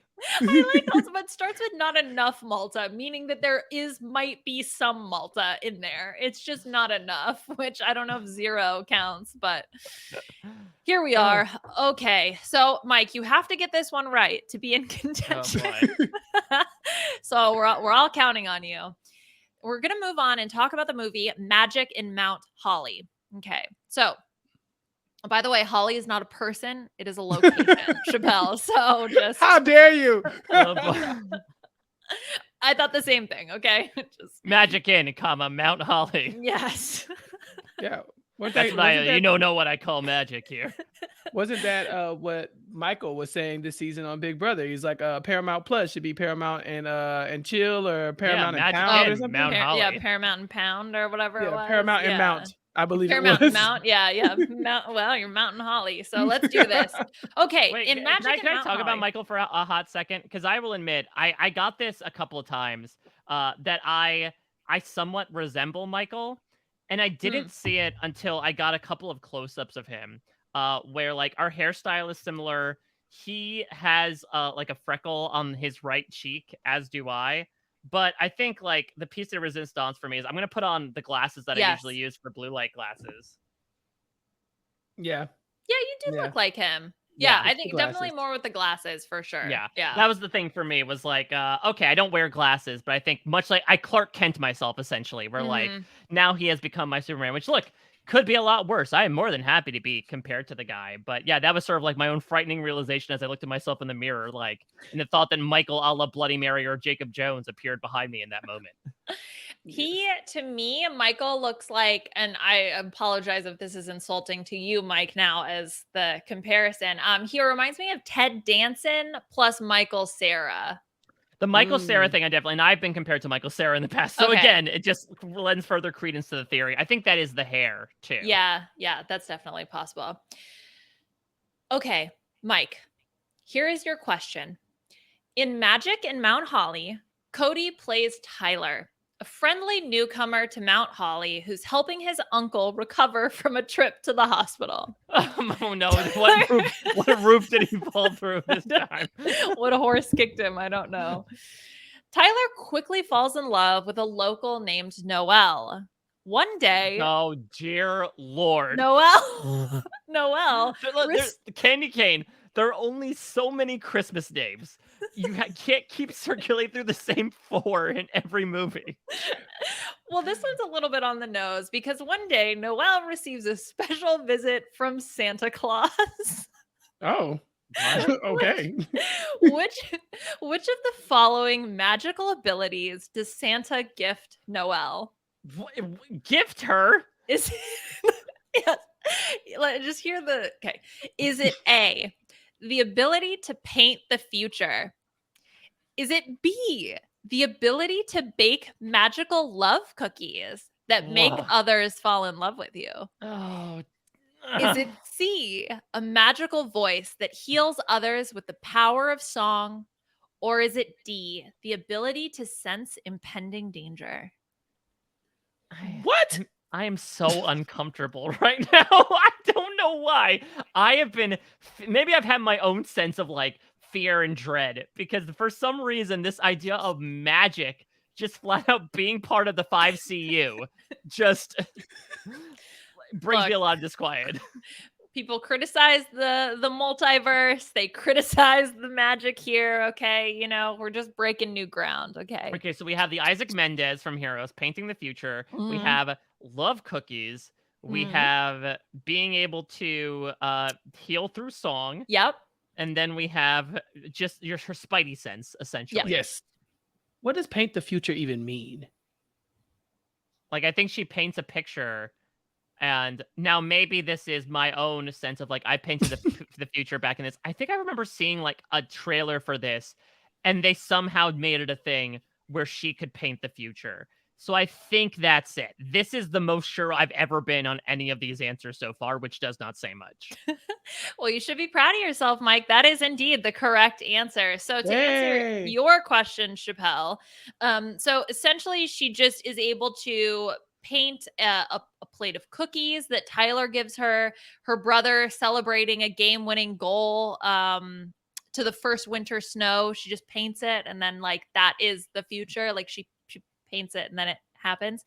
But anyway, yeah. So a white-haired bearded man visits Noelle's art gallery. She receives a mysterious paintbrush with the note, "Love, Santa."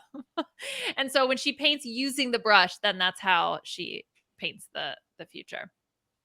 And apparently for most of the film, Noelle is upset about the power for some reasons unknown. What? Well, I mean, I guess there's a little bit of like I'm doomed to have these things play out. I mean, I guess luckily it doesn't go in the direction of like Cody Calafiore's dead body in one of these paintings. The just don't use the paintbrush. I don't. So You don't have to do it, but like, why does Santa give her god powers? Like, you get to determine everyone's fate now. You could just draw whatever you want. Like, I think I'm gonna paint. Like, I think we're gonna cancel Big Brother. Like, why would you do that? Like, what are you doing here? I really want to know. Like, at what point do you say like this brush is too powerful and you just snap it in half and throw it into the furnace? Because that doesn't make any sense to me. You can paint anything. Well, I think what happens is Cody's character approaches Noel. I remember this scene, and he's like, "Yeah, could you paint a picture from back in 2014 where Cody doesn't take Derek to the end in Big Brother 16?" that is what he would want. Victoria wins. All we've ever wanted. Okay. So we are all tied up. This is so exciting. Going into the final question, Chappell. This question is for you. At the end of Magic in Mount Holly, Santa returns to inform Noel that the paintbrush is not magic at all. Oh, the magic was inside her. Get out of here. No. I want Candy Cane arrested. I want prison. That's a horror movie ending, right? Of like prison. The magic within you all along does not apply here. This is to say, yeah, you have precognition. That's the big twist of the movie. Okay. So your question for this is, what car does Santa drive? Does he drive a Jeep Grand Cherokee? What? No. A Jeep Grand Cherokee. B, a Ford Fiesta. C, a GMC Sierra. Or D, a Dodge Grand Caravan. What's the make and model of Santa's car? Yes. What? First of all, why is Santa driving these SUVs? Like, what is he? Is he just like delivering like presents with the, and with like the third seat folded down or something like that? Why does he need a Grand Cherokee? Fuck the planet, ho ho ho! Right. Get my gas guzzler. Oh gosh. Yeah, 8 miles to the gallon. Yeah, due to that, just because of just the sheer like gas mileage of it all, and I think it's funnier if it's a Ford Fiesta. Like, I mean, I just really think that a compact, like Santa, like the cartoony Santa that I'm picturing, this huge man with this beard is like hunched over in the front seat of a Ford Fiesta. I'll take it. I don't know. It doesn't have to be right, but it's right for me. Okay. Yes. Well, it is only right for you because it was, in fact, the Jeep Grand Cherokee. Why? And okay, so Santa comes back, all right, and he runs over the magic paintbrush in his Jeep Grand Cherokee. Wait, to make a point? Yes, because the paintbrush was simply a tool to get Noelle to believe in the magic inside her. Santa's such a dick. Yeah. Santa with his own Christmas Abbott, just like running people down. That's the spirit of Christmas. I'm gonna go break someone's foot. That's the sound the Grand Cherokee makes. So anyway, fun fact, Magic in Mount Holly is the shortest of these films with a runtime of just 75 minutes. Okay. It's also the only one not on Letterboxd, which Drew added so he could give it the appropriate half-star review that it deserves. Gotcha. So we are all tied up. I do have one question that I saved as a possible tiebreaker. Oh, no. And I'm not exactly sure how to do this one. How did we get here? So here's the question. I think I'll just let you guys guess. Okay. And whomever I deem closest wins. I like this. Or maybe okay, I'll let you guys guess to start. And if you can have 3 guesses, and if you we'll go back and forth. And if you guess correctly, you automatically get it. If not, I'll figure something out. Magic in Mount Holly features a cameo appearance from another reality star, so not just Polly. Who makes the appearance in this movie? So, oh man, Chappell, we'll start with you. Another reality star. It's a reality, yes, another reality star, and yes, another reality star. Can you give? You can narrow it down. The year of release for Magic in Mount Holly. Yes, I can look that up right now while you guys start thinking of who you could possibly. I mean, Chappell listed off another Cody Calafiore project that had multiple reality TV alumni in it. Yes. Yes, I mean, So Puck was there.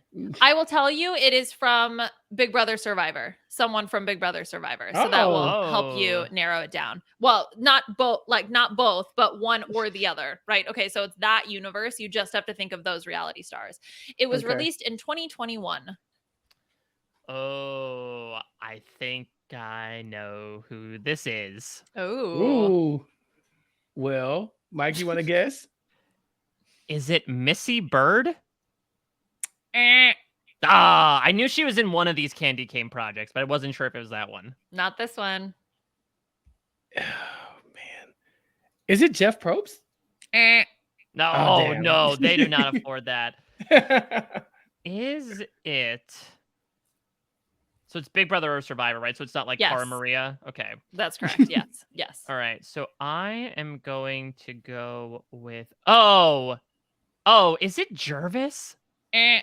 But that's a Ah, good one because he is in one of her other movies, I think. yeah, that's why I'm What? like trying to remember who's in the 5CU. Yeah. Why does everybody have a working knowledge of the 5CU except me? I need to get into this. Get it together. Right. Is it Beast Mode Cowboy? No. Oh, that was a Dang. good guess. Yeah, I Mhm. felt like they're friends. Maybe he just like tapped him on the shoulder for this one. Yeah, because I would say like Frankie is definitely too expensive. And so I Yes. think Beast Mode Cowboy would make sense. Okay, so I have one last guess. Big Brother or Survivor. Is it? I'm trying to think of who might be involved in it. Is it Amber B from Big Brother / The Challenge? Nope. Okay, so here's what we're gonna do. We're gonna do this where you will buzz in as soon as I finish reading the 4 options. Okay? Okay. So if you buzz in and you get it correct, you win. If you buzz in, you get it wrong, the other person has time to think and guess. Okay. So it's Okay. strategic decision here. Okay. So I'm gonna read 4 names. Choose what do you guys want your buzzer words / sounds to be? I'm Gristle. doing Gristle? and I'm gonna do the the Okay. scooter The noises. scooter noise. Yes, perfect. It is weird watching feeds with Jasmine scooting around with no sound. And I'm like, what's wrong with her scooter? They also They use oiled it it. up. Yeah, Yeah. it's so odd the sound effects they source. That's what a weird choice. Okay, here are your 4 options. A, Tyler Crispin. B, Morgan Willett. C, Andrea Belke. D, Brenda Lowe. Oh, Gristle. Yes, Chappell. Is it Tyler Crispin? That is incorrect. Ah! So, Mike, you have 3 options. And if you get it wrong, we'll go back to Chappell. okay. So it's between Brenda, Andrea, and what Yes. was the third one? Morgan Willett. Or All Willett. right, so I'm gonna guess. Is it Brenda? Okay, we're back to Chappell. Yes. Is it Belky? Yes. She makes horrible decisions. Andrea! I knew it. I knew Andrea! it. I was the one I counted out because I was like, no way is former People entertainment journalist Andrea Belke gonna be appearing in one of these movies. She makes interesting choices, Mike. If you have learned nothing over the last year, Andrea does some weird shit. And Oh, that's true. Yeah.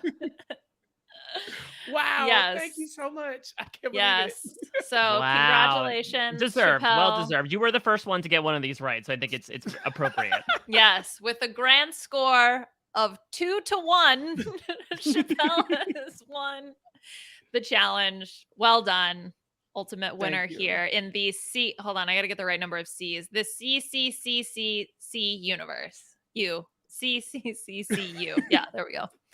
It's a mouthful. Oh my god. Well, thank you to Drew. Drew Yes. is the one who's the true winner here for Exactly. or loser for having to watch many of these movies. Again, depending on your taste, this might be some films for some people, and if so, that's totally fine. Some people might be forced to do so by their partners and then have to write a letterbox review of it. Mhm. I'm not going to yuck anybody's yum. These movies have been made. The check has been cashed for Cody many times over, and so I'm happy that they're out there in the universe, if anything. Mhm. I agree. Quality cinema.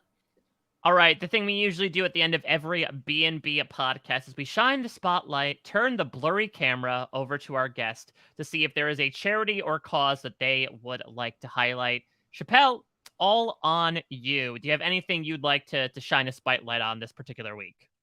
I'm still promoting the same organization, the Give Black app. It's created for Black people by Black people to simplify giving and donating and fundraising. So it just became easy with the app. You can donate to causes, businesses, and organizations that mean the most to you, like as a Black person. So I was like, oh, this speaks to me. It just kind of like streamlines that process. As a business, a founder, or brand, you can raise funds 24/7 basically without spending a ton of money to do that. And so yeah, it helps you find partners, donors, etc. And so I think one of my friends is one of the developers, and so because he does a horrible job of promoting his stuff, I'm going to do it for him. And so check that out. You can go to giveblackapp.com to get into it and to donate to a cause that means something to you. Absolutely. And Chappell, thank you as always for coming on here to share in the silliness, especially this particular silliness. I feel like the games were out of this world, which is maybe where Cody Calafiore goes next in one of these, I don't know, Christmas space movies. I know you obviously have a lot going on, as you usually do in the podcast sphere. Anything happening as of late for you that you want to plug? Just hanging out. Like as you all said already, I was on the most recent, Wednesday episode of Big Brother 24 recap on Rob Has a Podcast. I'm still doing nothing but Netflix on Rob Has a Podcast as well. This week, Rob and I talked about Blown Away with another Big Brother alum, Nick Uhas, as the host. So Rob and I got into glory holes and all that good stuff, everything to do with Blown Away. It was a good time. And so those are the big ones. I definitely was on the Dom and Colin network as well, talking about the challenge with Brian Scally. The algorithm was all screwed up. Matt was out, and so I stepped in. Basically just to combat Puya on the RHAP challenge podcast. Like, let's be very clear. Oh, speaking of which, no, I'm The kidding. door is being cracked open. Puya He heard his hears me. word. He heard his name like he Jacob heard, Jones. yeah, he knew you were That- talking about him. Puya is That's to my his name as bestie Jacob Jones festie. is to lube. It's confirmed. Yeah, Oh, that's no. my bestie festie. And so festie bestie. And so I expect him to pop up whenever I'm around. But yeah, so those are the big ones. And of course, still covering P Valley with Bryce and Dr. Sharia Lloyd every week. P Valley on Stars on the Purple Pants podcast. And so check that out if you are a fan of that show or just a fan of Bryce and his shenanigans. And then in a couple weeks, I think in a week or so, I'll be on post-show recaps for patrons only, talking about media. I'm on the Mediapedia pod with Ooh. with Grace and Marissa and Latanya. And so we got to talk about all things summer blockbusters. And so if you're not a patron of post-show recaps, go ahead and become one so you can hear that podcast. That's it. All right, and that's it. That's it. Mike, That's it. Mike, how dare you? Don't you ever? I was gonna Mike, say, don't like, you as, ever in as your life. well, Liana, you're the middle of this plug sandwich, but the bread is just incredibly thick at this point. What do you have Yeah. going on? This is like a sandwich with like one slice of cheese and like two massive stacks of bread. Yeah, Dummy thick. Doing the live feed updates on Saturdays. I'm going to be out next weekend, but that's been fun so far. And then otherwise, RuPaul's Drag Race is wrapping up All Stars All Winners. We just had the finale. So we're going to be releasing that podcast due to recording timing issues. It could be a little bit later. We're going to be recording on Monday. We'll be covering all of that. And then the Drag Race podcast is on a hiatus until further notice. So you can keep up with me mostly on Twitter at Liana RHAP. All right, and you can follow me at a Mike Bloom type. I guess I'll start from like the most Big Brother adjacent stuff and work my way outwards. And you So can Talking all zone that out. shit. I am incredibly fortunate to be able to do exit press this season, as I have done for the past several seasons. Had a very interesting conversation with Amira that you can check out at parade.com. I know certainly the clips of her word associations have been circulating the internet, and she speaks a lot about, the treatment of Taylor, her involvement in it, her reaction to the leftovers, etc. That's going to be continuing going into, all the other boots from this season. Also doing exit press for the Challenge USA. If you follow the Challenge USA, this week's boots had a lot to say, and they did not hold back, even less so from their confessionals to the interview that I did with them. I'm also covering Survivor South Africa with Shannon Gus, which is now a third of the way through the season. 8 episodes out of 24 are done, but it is so freaking good. I really encourage people, like, if you are missing Survivor, check out Survivor South Africa. It's a lot. It's 4 episodes a week, but we're doing a weekly recap podcast as well as exit interview podcast. And then over on post-show recaps right now, I'm doing the Lost Episodes Countdown podcast with Josh Regler, covering Westworld as well. I appeared on the Only Murders in the Building podcast this past week, which is a very fun show that's having a very fun second season, and much more to come, especially as the calendar turns to August. Speaking of that, I think it's safe to say this happens, when Leon and I cover Big Brother. I think we're going to try to make these not like tri-weekly or monthly installments. So I think the next time we'll record one of these is probably near the end of August, when who the hell knows what will happen in the time between now and then. But it should be a good time. I like getting to be able to stop in from time to time with the B&B, as opposed to Survivor, where we really put our nose to the grindstone essentially and paint a picture of the future, much like Hope. Oh, sorry, Yes, Noelle. Yeah, no, or Holly or whatever. I don't remember. Yule. Yeah, but yeah. Well, look, Santa's not coming to run over our magical podcast microphone anytime soon. So, although I guess the magic was inside of us all along. All along. I don't know. You I'm get locking it. my door personally now that I heard about these roving Santas and Jeep Grand Cherokees. Jeep Grand Cherokees, no. Putting out an APB on that one. All right, so yeah, we'll be back in a few weeks, a few months time. But like Liana said, she's doing the updates. Actually, at the time this is being recorded, I'm going to be on the Sunday night recap with Taryn and Chappell, which should be a lot of fun. Getting to see some fallout. If you saw some of those faces from Amira's Blindside, you could imagine there's going to be some words that are said, and so I'm very excited for that, and many, many more things to come. Thank you all so much for the support. Again, huge kudos to Drew for doing the Lord's work and watching these films. But we're always open to these things. Again, we're doing these more infrequently with Big Brother, but always, if you have any ideas, rhapbnb@gmail.com or hashtag rhapbnb. Liana, this was so fun to do. We haven't done one of these in 2 months since the end of Survivor 42. And it was a grand old time. We're around the piano singing the veritable Christmas songs when it comes to talking about silliness on the B&B. Yes, and we will be what? Get your face. What do you? Puya, get out of here, Puya. That's my bestie. You said for him to come in here. I miss him. You want to come say hi? Wow, unorthodox 24 ending. style. Yeah, this is gonna be all right. You want to say hi? Okay. That's my bestie. All right, Hello. there's his bestie. So now It this group of is. 3 has increased to 4. We'll see if that happens at the end of this week as well. But Puya, do you have anything to plug while you're on the podcast? I'll save them. Yeah, I'm gonna start barging in on your podcast and just plugging all my stuff right at the end. That's what I do with other random people's podcasts, even people I don't live with. That's why I just appear and just drop out of the sky like a care package in season 18. All right, let's get out of here. We've got fun things to do. We've got feeds to check out. Thank you all so much for listening. Liana, Chappell, Puya, great work as per usual.